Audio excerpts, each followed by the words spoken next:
Mm. Well, I was just receiving your reflection at the beginning of the interview there about being a wellspring or a model of femininity, and it makes me smile. Thank you, by the way, because it's lovely to hear that reflection.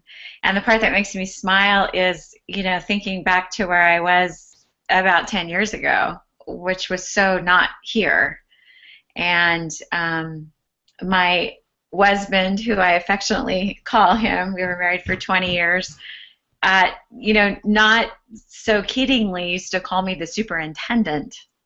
There was just such a way that I was attempting to control life, him, my child, my environment with that hyper masculine way of being, trying to make things fit, to plan, to anticipate, to get enough done, very externally focused. And the result of that was burnout, exhaustion, low-level depression, and certainly not feeling very awake to my own Shakti or my sexuality. In fact, they're really the beginning of opening up this tantric journey for me was because things felt so broken in my marriage. I felt so disconnected from my sexuality, really thought there was something wrong with me. And I was out there trying to figure out, well, what can we do to make things juicier, and what can I do to feel more turned on, and what can we do to, have the love that we very much had with one another translate into something that was more passionate and intimate. We were really good friends and co-created life and partnered really well, but we didn't have that feeling of spark and intensity.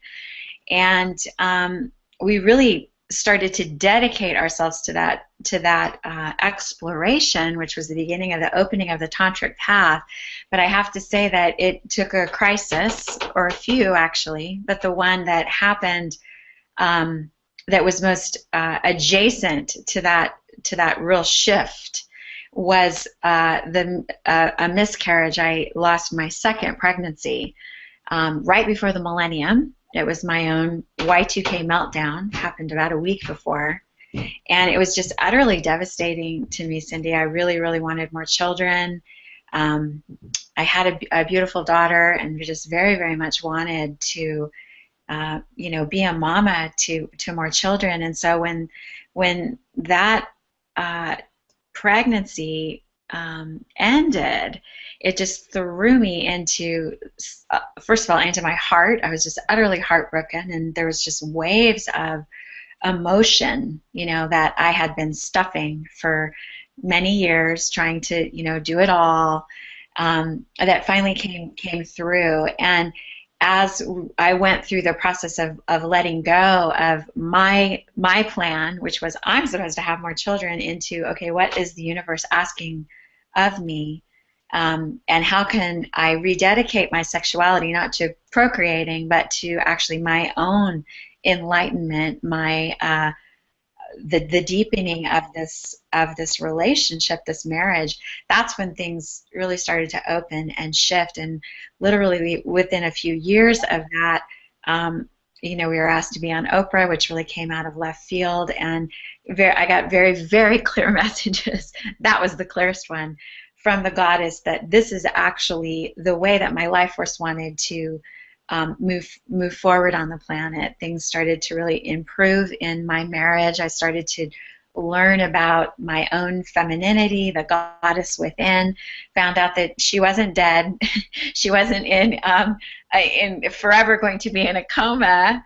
But that as I began to relax my well-established way of being that was accessing my masculine, and started to surrender a little bit more, started to really become more embodied, stopped living so much from the neck up, but started really allowing myself to feel, and started to explore what is now really the basis of my Awakening Shakti work, these sort of three ways of awakening the Shakti that had me connect with who I was on a soul level, my spirit, starting to incorporate more spiritual practice into my life. A crisis or two will do that to most of us.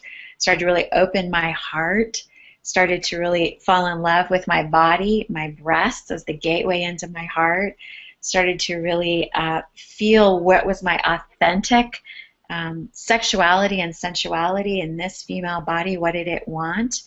That is what has gotten me, over 10 years or so now to this place where I am now, which is just frankly a life that is so blessed, is so full of Shakti and living life in an orgasmic way, and just the blessing of being able to touch, thousands of women now on the planet with these teachings, doing work that I love.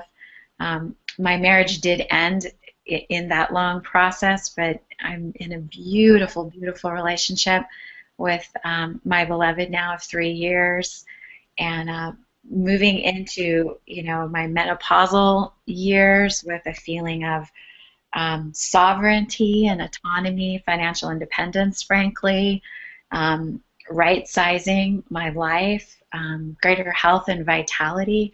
I'm so grateful to what I have learned as a student of these practices, and I can't tell you how grateful I am to offer them to other women, because women come to me all the time for coaching, and they're in that place I recognize, of just burnout and relationships not working or failing, health problems, challenges, because these feminine bodies were never designed to live the modern life the way that we're doing it, and it sometimes feels like we just don't have any choices. We're just trying to keep up, and we're just constantly seeking these things outside of ourselves. But what I have really come to find, Cindy, and I'm sure that many of the feminine masters that are in this series are going to be giving us similar messages, is that we know this, it sounds so cliche, but it is actually within. And when we, in my language, awaken that Shakti, and we start to begin, again, slow steps towards really coming into the sustainable energy that we have in this feminine body, and we begin to claim that and put ourselves in tribe with other women who are doing that as well, because this is still, although burgeoning on the planet, thank gosh, thank goddess, and just in time, it's still very contrary to what we've been told we're supposed to be doing. And so, anyway, that's a little bit about where I've come, where I am, and what I hope to offer to those of the women that are listening.